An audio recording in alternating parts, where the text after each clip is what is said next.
Here in Greenville, in our local elections, we're following the mayoral race. Incumbent Mayor P.J. Connelly is running for re-election against candidate Elizabeth Lyles. Now to your sides, Caitlin Richards is live in Greenville tonight. Caitlin, what can you tell us about this race?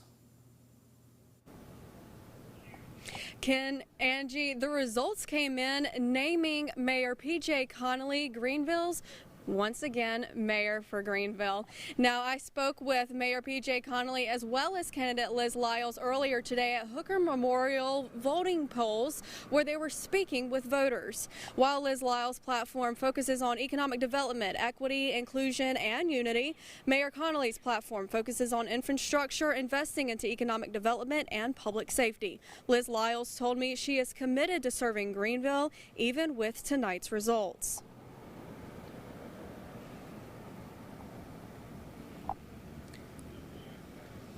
Now, Mayor Connelly said from here he'll continue making Greenville a fun place to live with lower tax rates. Live in Greenville, Caitlin Richards, 9 on your side. Caitlin, thank you. Another big race here in Greenville is for the Board of Commissioners. Democrat Ann Higgins running against Democrat Mildred Sneed for the District 1 seat. Ann Higgins winning tonight with 1,441 votes. In Craven County tonight, another mayoral race happening in New Bern. 4 candidates going head-to-head for the spot. Retired New Bern Police Chief Toussaint Summers winning that race by just 1 vote against runner-up Ward 6 Alderman Jeffrey Odom. Now your side's Claire Mollet is live in New Bern tonight. And Claire, what did Summers have to say about this extremely close call?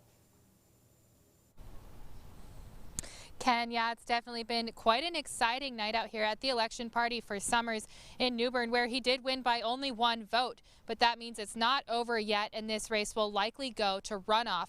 Summers says Odom will need to request a runoff, which would take place on July 26th. If Odom does not request that runoff, Summers will remain the winner. For now, Summers has won that title and says this means it's time to serve. My theme of my campaign is, from the very start, has been community-involved government, and I ran a campaign involving the community. The community was always a part of my campaign, and that's why we're here tonight as celebrating our victory, and we hope to continue on. Summers and Odom were also running against 2 other candidates, being New Bern residents Tim Harris and Maxwell O'Gillespie, who both came in behind. The winner of this race will be taking over for Dana Outlaw, who decided not to run for re-election. However, he did run for County Commissioner of District 4, but he lost that race tonight to E.T. Mitchell. Live in New Bern, Claire Mollet, 9 on your side. Claire, thank you. Now turning to the U.S. House of Representative district races here in eastern North Carolina, we have 2 congressional districts that are represented by 2 congressmen, District 1 and District 3. District 1 covers mostly cities in northern ENC, including Rocky Mount and Wilson, but also Greenville. Currently, Democrat G.K. Butterfield serves District 1. Don Davis won tonight in this district race. Now, just last month, Congressman Butterfield endorsed Don Davis to replace him in Congress. Thank everybody who's joined in to this fight for the future of Eastern North Carolina. I'll put it this way. I want to thank all of those who voted for us and on this journey, and particularly Congressman G.K. Butterfield. Yes. He has done so much for Eastern North Carolina. Davis is a former Snow Hill mayor and ex-Air Force officer who first joined the state Senate in 2009. So Don Davis wins in tonight's District 1 election on the Democratic side. He will move on to the general election, where he will face Republican candidate Sandy Smith, who won tonight with over 13,000 votes. In our state's 3rd congressional district, incumbent Greg Murphy will officially be moving on to the race in November. Currently, U.S. Representative Greg Murphy serves Beaufort, Craven, Duplin, Lenoir, Onslow, Pamlico, and Pitt counties. On the Democratic side, Barbara Gaskin won over Joe Swartz. Now 9 on your side, Cheyenne Pagan joins us live outside of One Republican Watch Party in Jacksonville, and she also spoke with incumbent Dr. Greg Murphy. Cheyenne. Angie, that's right. Republicans gathered right here at Carolina Ale House to watch those results as they come in. And those that I spoke with inside tell me they are not surprised by Murphy's win. I also spoke with Greg Murphy earlier, and this is what he plans to do going forward.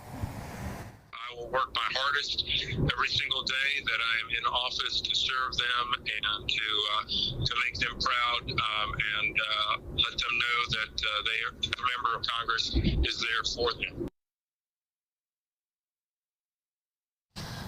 Murphy received over 46,000 votes, pushing him through to the general. Democratic candidate Barbara Gaskins received over 21,000 votes. The two will face off in the general election in November. Murphy also said he wants to thank everyone that made it out to the polls today to cast their vote. Live in Jacksonville, Cheyenne Pagan 9 on your side. Cheyenne, thank you. Staying in Onslow County, there's a big race for that county's sheriff. 4 Republican candidates running against each other. Colonel Chris Thomas of the Sheriff's Department, J.J. Zamora, John Yop, and Jacob Donenworth. 9 on your sides. Claire Curry joins us in the Jacksonville studio with how the results are turning out so far. Claire. I spoke with all 4 sheriff candidates today, and they all have said it's been a long day campaigning at the polls and hope they've gotten every vote that they could. With ballots still being counted in the county, currently Colonel Chris Thomas has 74% of the votes. John Yop falling with 15% of the votes. Jacob Donenworth with 6% of votes, and J.J. Zamora with 5% of the votes. As of right now, these results are based on early and absentee ballots, along with 23 out of the 24 precincts. There is still 1 precinct that is counting ballots, but we will have those final results posted on our website at WNCT.com. In the Jacksonville studio, Claire Curry, 9 on your side. All right, Claire, thank you. And still to come, we're following sheriff races in Beaufort, Bertie, and Greene County. To stay updated on tonight's winners, make sure to visit our website, WNCT.com. You can also download the WNCT 9 on your side free mobile app for all of the latest election updates on the go.